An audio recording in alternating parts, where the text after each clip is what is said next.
Bacaan Kitab Suci Injil, Renungan dan Doa.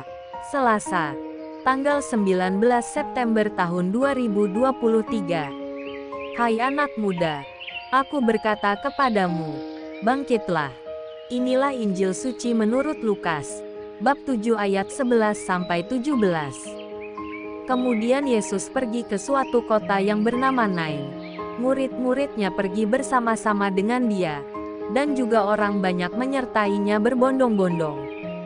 Setelah ia dekat pintu gerbang kota, ada orang mati diusung keluar, anak laki-laki, anak tunggal ibunya yang sudah janda, dan banyak orang dari kota itu menyertai janda itu.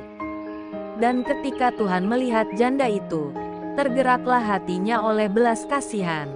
Lalu ia berkata kepadanya, "Jangan menangis." Sambil menghampiri usungan itu ia menyentuhnya. Dan sedang para pengusung berhenti, ia berkata, "Hai anak muda, aku berkata kepadamu, bangkitlah." Maka bangunlah orang itu dan duduk dan mulai berkata-kata, dan Yesus menyerahkannya kepada ibunya. Semua orang itu ketakutan dan mereka memuliakan Allah, sambil berkata, "Seorang nabi besar telah muncul di tengah-tengah kita, dan Allah telah melawat umat-Nya." Maka tersiarlah kabar tentang Yesus di seluruh Yudea dan di seluruh daerah sekitarnya. Demikianlah sabda Tuhan. Shalom, hai anak muda, aku berkata kepadamu, bangkitlah. Sesuai konteksnya, seorang janda termasuk dalam golongan yang lemah, baik secara ekonomi, sosial, maupun keagamaan. Maka perikopa Injil hari ini, Lukas bab 7 ayat 11-17, memberikan gambaran yang jelas bagaimana situasi janda dalam kisah ini. Janda itu menjadi semakin lemah karena harapan satu-satunya untuk masa depan sudah hilang dengan kematian anak laki-laki tunggalnya. Bisa jadi janda itu sudah berada di titik tanpa harapan, kehancuran luar dalam. Yesus yang datang mengubah segalanya. Janda itu menjadi berterima kasih dan bersyukur kepada Allah. Yesus di hadapan orang banyak menampakkan kuasanya atas kematian. Dengan kata-kata yang penuh kuasa, Yesus memberi perintah kepada anak yang sudah meninggal agar bangkit. Dan demikianlah yang terjadi, semua orang yang hadir melihatnya. Yesus melakukan itu di pintu gerbang kota, tempat keluar masuk seseorang dari dan menuju ke kota. Pemuda yang meninggal hendak dibawa keluar dari kota, hendak dipisahkan dari ibunya. Namun Yesus yang datang menjadikan semuanya kembali. Sang ibu janda tidak jadi dipisahkan dengan anak laki-laki tunggalnya. Keselamatan datang atas janda itu. Tidak hanya itu, keselamatan juga datang kepada semua orang yang menyaksikan peristiwa itu.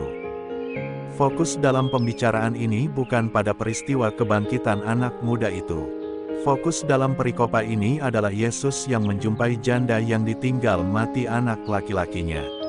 Alasan Yesus membangkitkan anak muda itu bukan karena ia kasihan pada anak itu, tetapi Yesus melihat janda itu dan tergeraklah ia akan belas kasih pada janda itu. Janda itu kiranya tidak banyak mengenal Yesus. Bukan dia yang meminta kepada Yesus agar kondisinya dihidupkan kembali. Juga tidak terjadi dialog antara janda itu dengan Yesus. Yesuslah yang mempunyai peran aktif untuk datang dan menjumpai janda itu. Kasih Yesus kepada mereka yang lemah melahirkan kebangkitan dan harapan baru bagi mereka yang mau terbuka menerima kesepakatan darinya.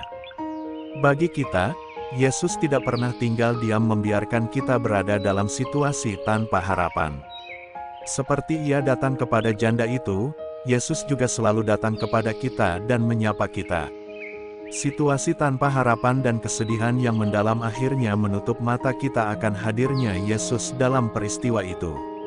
Namun bukan berarti Yesus tidak datang dan mendekati kita. Ia datang dan selalu memberi harapan baru akan kehidupan. Apa yang perlu kita lakukan ketika dalam titik lemah, adalah menerima pengalaman itu, namun sekaligus memperkenankan Allah hadir dalam pengalaman itu. Biarkanlah dalam ketidakmengertian kita Allah berkarya dalam diri kita. Kita tidak pernah tahu bagaimana jalan pikiran dan rencana Allah. Menerima pengalaman yang tidak enak menjadi jalan yang paling baik untuk tetap bertahan, untuk tetap hidup dan membangun harapan masa depan dengan lebih baik. Marilah berdoa. Ya Tuhan, bantulah kami untuk mampu bertahan dalam situasi sulit dalam hidup kami. Kuatkan iman dan harapan kami bahwa Engkau tidak akan pernah meninggalkan kami.